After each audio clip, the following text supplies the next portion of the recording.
The morning started like any other day on Earth. The sun rose over New York City as people walked to work, carrying their coffee cups and checking their phones. No one knew that this ordinary Tuesday would change human history forever. High above the Earth, at the secret Mountain Deep Space Station, Sarah Chen stared at her computer screen with wide eyes. The signals were unlike anything she had seen before. They were getting stronger by the minute. "Dr. Watson, you need to see this," Sarah called out to her supervisor. The old scientist hurried over, his coffee cup nearly falling from his hand as he looked at the readings. "It's really happening," Dr. Watson whispered. He reached for the red phone on the wall, the one they were never supposed to use unless something extraordinary happened. Miles away, in the Pentagon's underground command center, General James Martinez received the call. His face remained calm as he listened to Dr. Watson's report. The general had trained for this moment his entire career.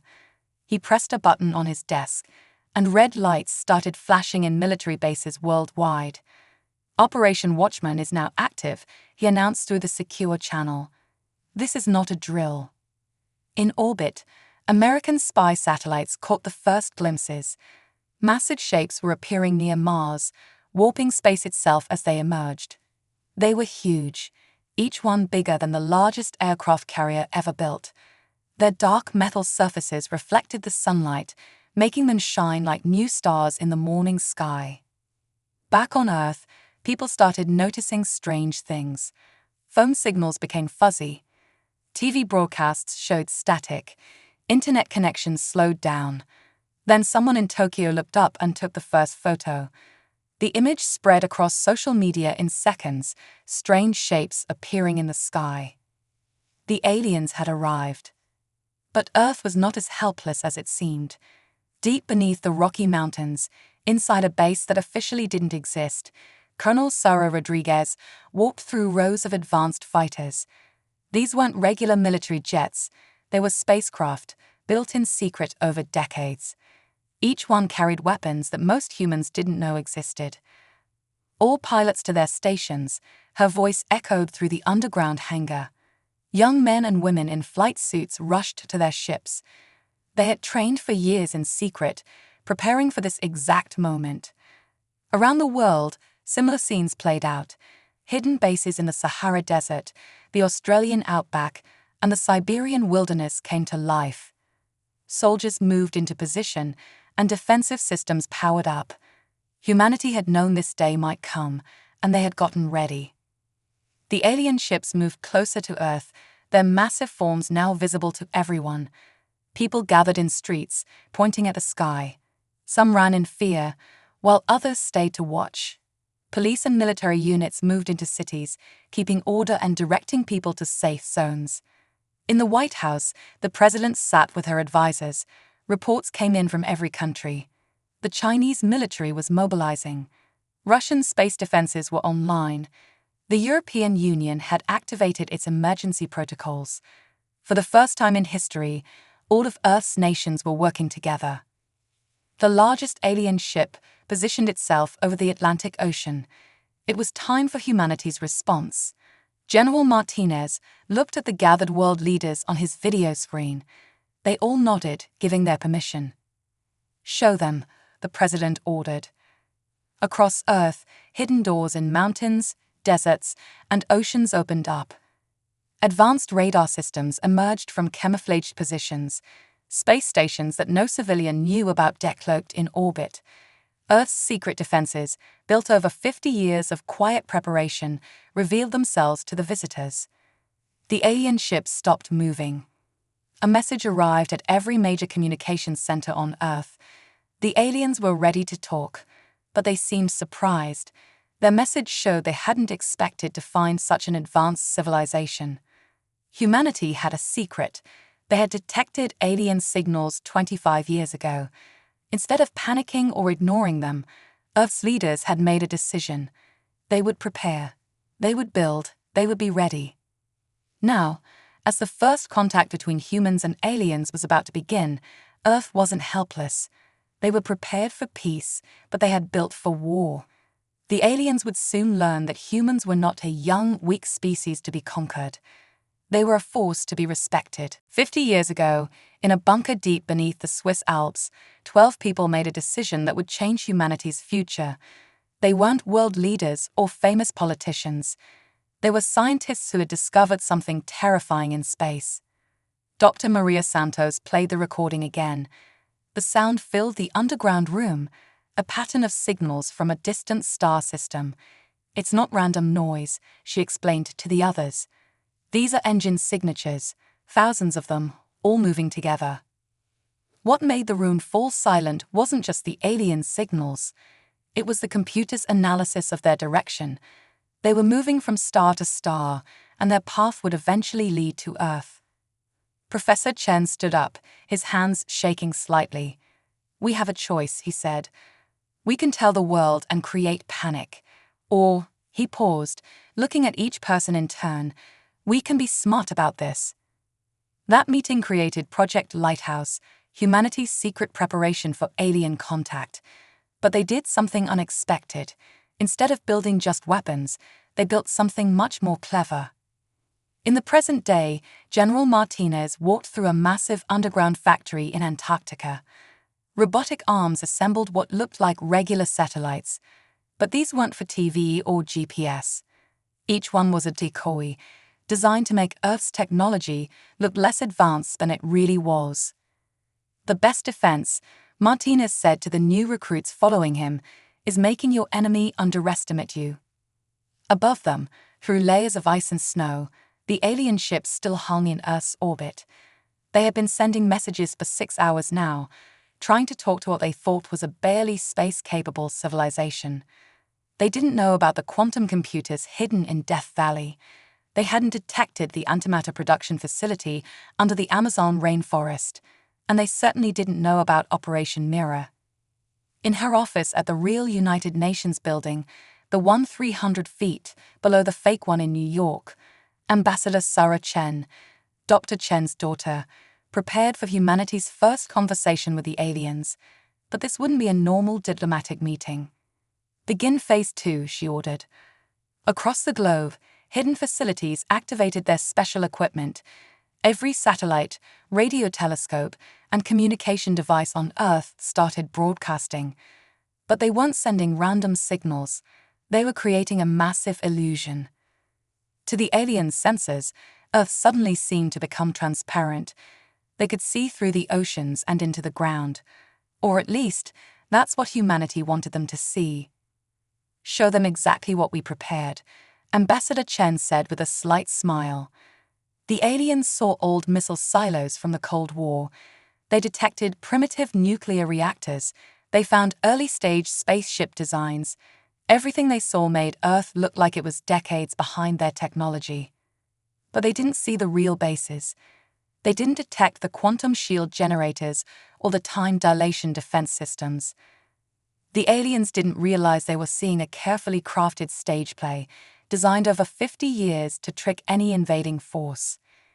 Deep under the Pacific Ocean, Dr. Santos' daughter, Julia, worked with her team to maintain the illusion. The holographic technology they used wasn't just advanced. It had been reverse-engineered from a crashed alien ship found in the Gobi Desert 40 years ago. "They're responding," Julia announced, reading the alien transmissions.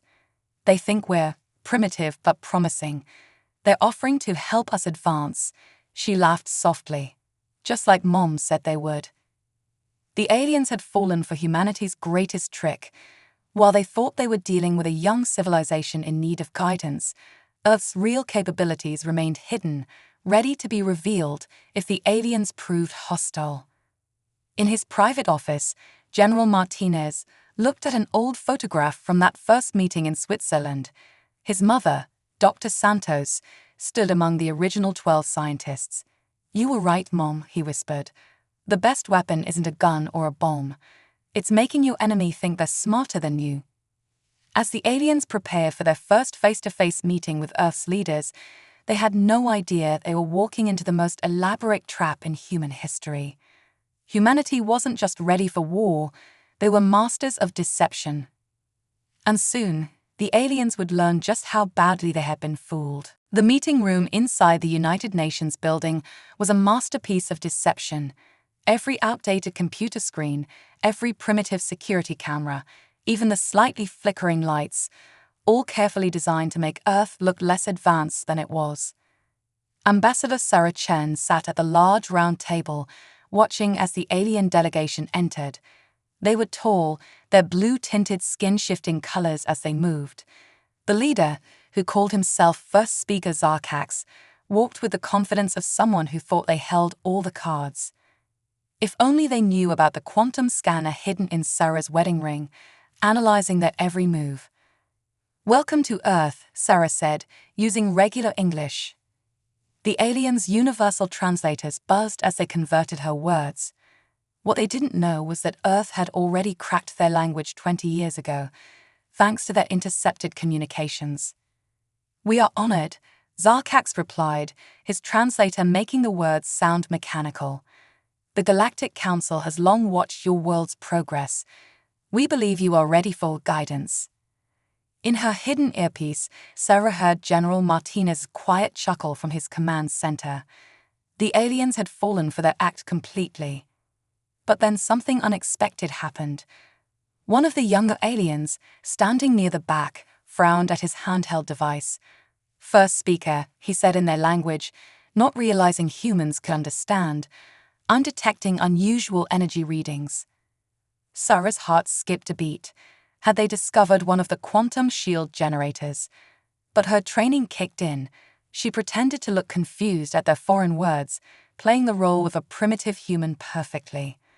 Zarkax waved his subordinate to silence. "Now," he turned back to Sarah, "we have brought gifts. Technology that will advance your civilization by centuries." He placed a small cube on the table. It floated slightly above the surface. Sarah gasped appropriately, looking amazed.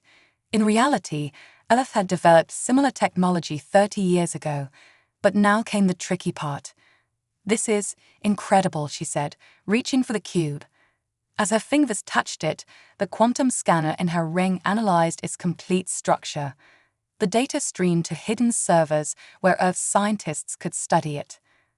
Underground, in the real command center, Julia Santos watched the aliens' gift with interest. "It's primitive compared to what we have," she reported to General Martinez. "But they've hidden something inside it, some kind of monitoring device." Martinez nodded. "Just as we expected. They want to spy on us." Back in the meeting room, Zarkax was explaining how the cube could power an entire city. Sarah nodded enthusiastically while playing with her ring, sending a coded message to all Earth's hidden bases. "We would love to show you some of our major cities," Sarah offered. "Perhaps a tour." The aliens agreed eagerly, not realizing they would only see what humanity wanted them to see. Holographic projectors across every major city were ready to maintain the illusion of a less advanced Earth. But the young alien in the back was still frowning at his device. He stepped forward suddenly. "First Speaker, these readings, they don't match any known primitive civilization patterns." Zarkax finally looked concerned. He pulled out his own scanner, more advanced than the cube he'd given Earth. Sarah watched calmly, knowing what was about to happen. The scanner sparked and died in his hands. "What?" Zarkax stared at the dead device. "This is impossible. Our technology never fails." Sarah allowed herself a tiny smile. The quantum disruption field had worked perfectly. Now the aliens couldn't even trust their own equipment. "Is something wrong?" she asked innocently. The aliens huddled together, speaking quickly in their language. They didn't realize that every word was being recorded and analyzed by Earth's AI systems. "Perhaps," Sarah suggested, "we should take that tour now. We may not be as advanced as you, but we're quite proud of what we've built." Zarkax agreed, but his confidence had cracked slightly. As they left the room, Sarah sent another coded message through her ring. "Begin Phase 3.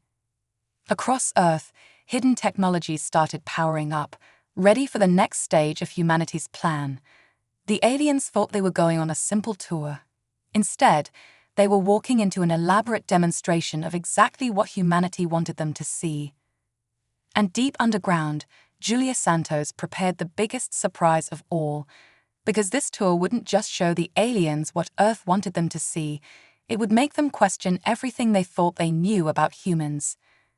The diplomatic dance had begun, but on this dance floor, humanity was secretly leading every step. Something was wrong with New York City, and first speaker Zarkax knew it. As the diplomatic convoy moved through Manhattan, his trained eyes noticed small inconsistencies, shadows that didn't fall quite right, buildings that seemed too perfect. But he couldn't prove anything, not with his best scanning equipment mysteriously malfunctioning. Ambassador Chen watched the alien leader from the corner of her eye as their vehicles passed through Times Square. The massive holographic advertising billboards showed carefully crafted images of normal Earth life. Each one was part of the illusion. Then the young alien officer, whom they'd learned was called Ventak, pointed at something. First speaker, look at their moon. Everyone looked up. Through the evening sky, Earth's moon was visible, and on its surface, clear for all to see, was movement. The holographic camouflage hiding humanity's lunar bases had started to fail, exactly as planned. Zarkax's face changed colors rapidly, a sign of alarm in his species. "What is that?" he demanded. Sarah Chen kept her face carefully neutral. "Oh, our lunar mining operations, just some simple resource extraction. Nothing compared to your advanced civilization, of course." But the aliens weren't listening. Ventak was furiously working with a backup scanner. "First speaker, these energy readings, they're off the scale. This isn't possible for their level of technology." In lunar orbit, hidden behind quantum stealth fields, Admiral Jane Rodriguez, General Martinez's sister, watched the aliens' reaction on her command screen. "They've noticed," she reported. "Beginning Phase 4. Zarkax suddenly stood up in the moving vehicle, his height making him tower over the humans. "Stop this transport immediately," he ordered. "Your deception ends now." Sarah Chen smiled for the first time, a real smile, not the diplomatic one she'd been wearing. "You're right," she said in perfect alien language. "It does." The aliens froze in shock at hearing their own language.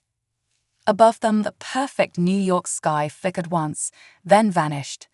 The real city appeared, a marvel of advanced architecture and technology that had been hidden behind the holographic veil. Buildings reached impossibly high into the sky, connected by streams of flying vehicles. Quantum energy matrices glowed softly between structures. "Impossible," Ventak whispered. "They're more advanced than we are."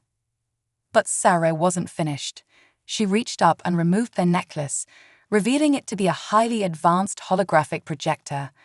The entire diplomatic convoy shimmered and transformed.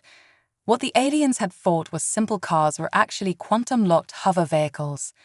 "The Galactic Council has watched us," Sarah said, still in their language. "We've been watching you for 50 years. Every ship you sent near our solar system, every transmission you tried to hide, every technology you thought we couldn't understand." Zarkax's skin had turned pale gray, a sign of fear. "This is a violation of galactic law. Primitive species are not allowed to." "Primitive?" General Martinez's voice boomed through hidden speakers. He materialized in the vehicle through a quantum projection. "Let me show you primitive." On every screen in the city, including the aliens' personal devices which humans had secretly accessed, images began to play. Earth ships neutralizing alien probe drones over the years. Earth quantum computers decoding alien encryptions. Earth scientists reverse engineering alien technology from salvaged parts. "We found your crashed scout ship in the Gobi Desert," Sarah explained. "But did you ever wonder why you couldn't find it? Why your rescue teams failed? We didn't just hide it. We used it to learn everything about you." Suddenly, alarms blared on the alien mothership in orbit. Their entire fleet had just discovered they were surrounded by thousands of advanced Earth vessels, all of which had been invisible until now. "So, Sarah said calmly. Shall we begin real negotiations as equals? But before Zarkax could respond, Ventax stepped forward. First speaker, he said urgently, they haven't revealed everything. Look at their orbital defense grid. It's beyond anything in known space. The young alien was right. Earth had more surprises hidden away. Many more. On the moon's surface, massive doors began to open, revealing weapons that made the alien fleet look obsolete. In orbit, Earth's true defense systems activated, technology that even the Galactic Council had only dreamed of. You have 1 hour, Sarah announced. Contact your council. Tell them humanity is ready to join galactic society, not as primitives to be guided, but as equals to be respected. Or, she let the threat hang in the air as another wave of Earth ships decloaked around the alien fleet. The diplomatic dance was over. Now it was time for the aliens to decide, accept humanity as equals, or learn exactly how not primitive Earth really was. The Galactic Council's response came 59 minutes into Earth's ultimatum. It wasn't what anyone expected. You leave us no choice, Zarkax announced, his skin now a deep crimson of rage. Protocol 847 is now in effect. Ambassador Chen's quantum ring instantly translated the coded message. The aliens had activated their doomsday weapon. High above Earth, a massive portal tore open in space. Through it came the Council's real military fleet, thousands of warships, each one larger than the first group's vessels. But Sarah Chen smiled. Thank you, she said calmly. We've been waiting 50 years to study your portal technology in action. Across Earth's orbit, hidden quantum sensors recorded every detail of the portal's energy signature. In her underground lab, Julia Santos laughed as the data poured in. Got it, she announced to General Martinez. Their portal technology is based on the same principles we discovered in the Gobi ship, but ours is better. On the moon's surface, humanity's true defense grid activated. Massive rings of energy rose from hidden bases, each one spinning with impossible speed. Earth was about to reveal its greatest secret. Admiral Rodriguez, General Martinez, called to his sister in lunar orbit. Show them what a primitive species can do. The alien fleet commander's voice boomed across all channels. Surrender now, or we will destroy your entire civilization. In response, Earth opened 10,000 portals of its own. But these weren't simple transportation portals, each one connected to a different point in space-time, creating a quantum defense web that the aliens had never seen before. Impossible, Ventax shouted, his scanner showing readings that broke all known laws of physics. They've mastered quantum temporal mechanics. The alien fleet fired their first volley, plasma torpedoes designed to devastate Earth's surface. But as the weapons entered Earth's defense grid, something extraordinary happened. The quantum portals caught each torpedo and redirected them, right back at the alien fleet. Did you really think, Sarah asked Zarkax, that we spent 50 years just watching? We've been preparing for every possible scenario. In orbit, Admiral Rodriguez gave the command, activate the Prometheus protocol. Earth's hidden fleet emerged from quantum space, but these weren't normal ships. Each vessel was surrounded by a field of controlled time dilation. To the aliens, the Earth ships seemed to move at impossible speeds, appearing and disappearing faster than their weapons could track. This isn't possible. Zarkax raged. You're violating fundamental laws of physics.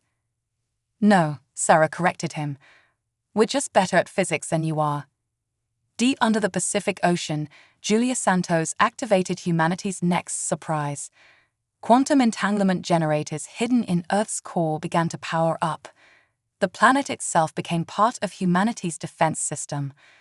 The alien fleet's second attack wave crashed against a planetary shield that didn't just block their weapons.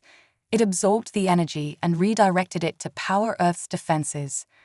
But the real shock came when the aliens tried to use their most powerful weapon, a planet cracker beam designed to split worlds in half. As the beam approached Earth, Julia pressed a final button. Every quantum portal around the planet synchronized. The beam hit the defense grid and vanished. "Where did you send it?" Ventak asked, his scientific curiosity overtaking his fear. "When might be a better question," Sarah replied. "We just sent it 500 years into the future, aimed at an empty point in space." In lunar orbit, Admiral Rodriguez watched as the alien fleet realized the truth. They weren't fighting a primitive civilization. They were facing an enemy that had taken their own technology and perfected it in ways they hadn't imagined possible. Then came the signal everyone had been waiting for. Deep space sensors detected more portals opening. The entire Galactic Council fleet was arriving. "Perfect," General Martinez smiled. "Now we can show them everything." Earth's quantum core began to pulse with energy. The real battle was about to begin, and humanity had only revealed a fraction of its capabilities. In her command center, Julia Santos pulled up the final protocol on her screen, Project Ascension. Even most of Earth's military didn't know what it contained. "Should we show them?" she asked Martinez. The general looked at the alien fleet, now numbering tens of thousands of ships. "Not yet," he replied. "Let's see if they're smart enough to realize they should surrender first." Above them, the sky filled with light as two of the most advanced civilizations in the galaxy prepared for war. But only one had spent 50 years preparing specifically for this moment. And they were just getting started.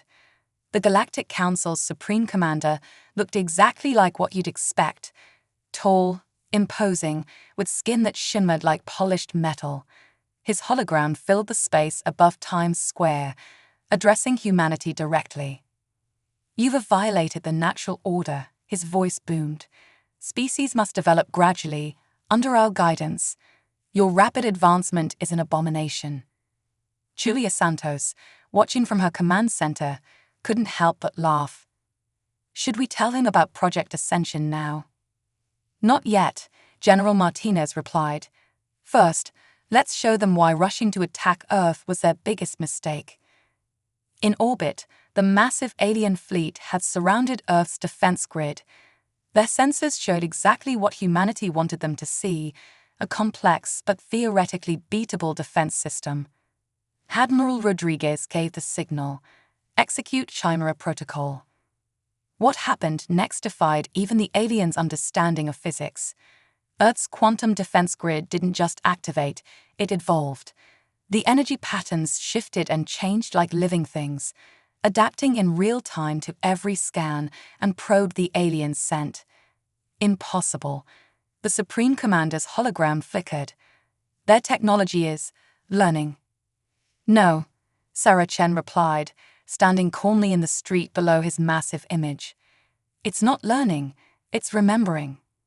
She nodded to Julia through their quantum link. Time for the next revelation. Deep beneath the Antarctic ice, something ancient stirred. The alien sensors suddenly detected a power source older than human civilization itself. "Did you ever wonder," Sarah asked, "why humans evolved so quickly compared to other species? Why we went from cave paintings to quantum physics in just a few thousand years?" The ground began to shake worldwide, not from weapons fire, but from something awakening. "We didn't just find your scout ship in the Gobi Desert," Sarah continued. "We found something much older, something your council tried to hide on Earth long ago." Ventak's scanner started showing readings that make him step back in shock. First speaker. "These energy signatures, they match the precursor legends." The Supreme Commander's hologram actually showed fear now. "Stop, you don't know what you're activating." But Earth knew exactly what it was doing. Under every continent, ancient quantum reactors, hidden by an ancient civilization millions of years ago, began powering up. Earth itself had been one giant sleeping weapon, disguised as a primitive planet. "Your council didn't guide species to develop gradually," Sarah revealed. "You held them back, because you feared what we might become, what we were meant to become." In orbit, Earth's defense grid wasn't just deflecting alien weapons anymore. It was integrating with the ancient system, creating something entirely new. Julia pressed her hand against a scanner in her command center. Her DNA, like all humans, contained traces of the precursor code, passed down through millions of years of guided evolution. "We're not an abomination," she said, her voice carrying through all communication channels. "We're the inheritors." The ancient systems recognized human DNA. They had been waiting for humanity to reach this exact level of advancement.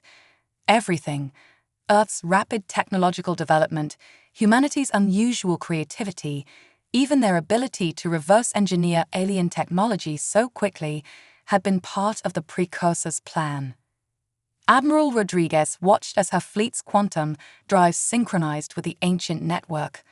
Human ships began to transform, integrating technologies that had been sleeping in Earth's core for millions of years. "Project Ascension isn't a weapon," General Martinez announced to the alien fleet. "It's an inheritance." The Supreme Commander's hologram showed a range of emotions: fear, rage, and finally, understanding. "You've been preparing for this moment for 50 years, he said. "No," Sarah corrected him. "We've been preparing for millions of years. We just didn't know it until now." Around Earth, the combined power of human innovation and precursor technology created something the galaxy had never seen. Not just a defensive system or a weapon, but a key to humanity's true potential. The alien fleet faced a choice: continue their attack against a force they couldn't possibly understand, or accept that humanity's unnatural advancement had been part of the universe's plan all along. And deep within the ancient systems, Project Ascension began its final phase. Humanity wasn't just ready to join galactic society, they were ready to remember who they were always meant to be. The real question was the galaxy ready for them? The Supreme Commander of the Galactic Council had lived for over 300 years. He had seen civilizations rise and fall, but he had never seen anything like what was happening to Earth now. The planet was transforming. Ancient precursor technology, combined with human innovation, had turned Earth into something that defied conventional understanding. The quantum defense grid had evolved into a sphere of pure energy, shimmering with colors that shouldn't exist in normal space. "Magnificent, isn't it?" Sarah Chen said, her voice carrying across all frequencies. "But you haven't seen the real surprise yet." Julia Santos, standing in her command center, placed her hand on the final activation panel. Her DNA, carrying the precursor codes, triggered the last phase of Project Ascension. Suddenly, every human on Earth felt it, a connection, not just to each other, but to the ancient systems themselves. Millions of years of planned evolution had created something unprecedented, a species that could interface directly with the most advanced technology ever created. "We're not just the inheritors," Julia announced, her consciousness now linked to the planetary network. "We're the next step." The alien fleet watched in awe as every human ship in orbit began to change. The crews weren't just piloting their vessels anymore, they had become one with them. Human consciousness and precursor technology merged into something entirely new. Admiral Rodriguez demonstrated this by having her entire fleet execute a maneuver that should have been impossible, all ships moving in perfect synchronization through quantum space, appearing and disappearing faster than alien sensors could track. "You wanted to guide our development?" General Martinez asked the Supreme Commander. "The precursors already did that, but not to create servants. They created successors." Deep beneath the Antarctic ice, the last and greatest secret was revealed. The ancient quantum reactor wasn't just a power source, it was a message. As it fully activated, it projected an image that filled Earth's skies, a recording from the precursors themselves. The message was simple, but changed everything. "To those who achieve this moment, you have proven yourselves worthy. Our time passed long ago, but we did not leave the galaxy unguarded. We created you, humanity, to be our legacy, not to conquer, but to preserve. Not to destroy, but to protect. You have unlocked your inheritance. Use it wisely." The Supreme Commander's hologram showed an emotion no one had seen before: hope. All this time, he said, we thought we were protecting the galaxy from chaos, but we were really just standing in the way of its rightful guardians. Sarah Chen stepped forward. We don't want war, she said. We never did. That's why we spent 50 years preparing, not just to fight, but to prove we could win without fighting. True peace comes through strength and wisdom used together. Around Earth, the quantum defense grid began to power down, not in surrender, but in confidence. Humanity had nothing left to prove. Here is our offer, Sarah announced to the assembled alien fleet. Join us. Not as rulers or subjects, but as partners. The precursors didn't just leave us technology, they left us knowledge. Ways to advance all species, to help everyone reach their full potential. Ventak, the young alien officer who had first suspected Earth's true nature, stepped forward. Supreme Commander, he said, I volunteer to be the first exchange officer. We have much to learn from them. The Supreme Commander looked at Earth, no longer a primitive world to be guided, but the home of a species that had achieved what his people had only dreamed of. We accept, he said. As the sun rose over Earth one final time, humanity stood revealed as what they had always been meant to be, not just another spacefaring race, but the designated guardians of galactic peace. They had been prepared for war, but achieved victory through wisdom.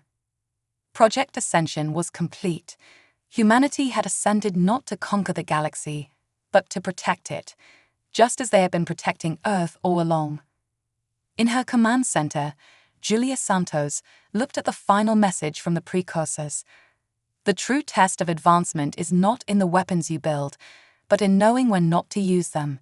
You have passed. The galaxy is now yours to guard. The age of secrets was over.